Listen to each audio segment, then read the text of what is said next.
Bonjour et bienvenue dans notre série Les classiques chinois au goût du jour. Dans ce nouvel épisode, nous vous présentons la formule suivante.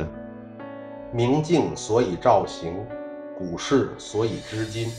Et qui signifie du miroir nous découvrons le visage, du passé nous connaissons l'avenir.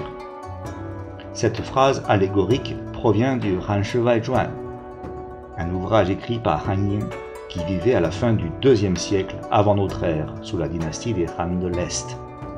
Il s'agit d'un recueil de quelques 300 anecdotes et histoires choisies pour mettre en valeur le classique des vers. Nos anciens dressaient souvent une analogie entre le miroir et le passé. Pour eux, l'histoire est comme un miroir. De même que le miroir réfléchit l'image de leur visage, le passé réfléchit l'image de l'avenir. Le président chinois Xi Jinping a utilisé cette formule lors du sommet des PDG de la coopération économique pour l'Asie-Pacifique, la PEC, tenu à Port Moresby, capitale de la Papouasie-Nouvelle-Guinée en 2018.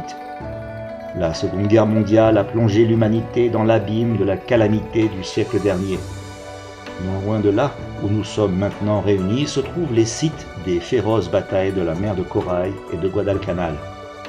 Aujourd'hui, cette partie de l'océan a retrouvé la paix et le calme, mais il ne faut jamais oublier les vicissitudes de l'époque. Du miroir, nous découvrons le visage, du passé, nous connaissons l'avenir. En examinant l'histoire, nous devons en tirer les leçons pour éviter que les tragédies du passé ne se reproduisent, a-t-il dit.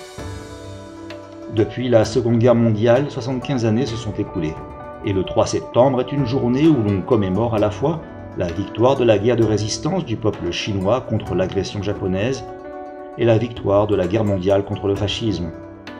L'histoire nous met en garde contre toutes les répétitions du même drame et nous rappelle que les pays qui se distinguent par leur idéologie et leur système social peuvent s'unir pour relever des défis communs.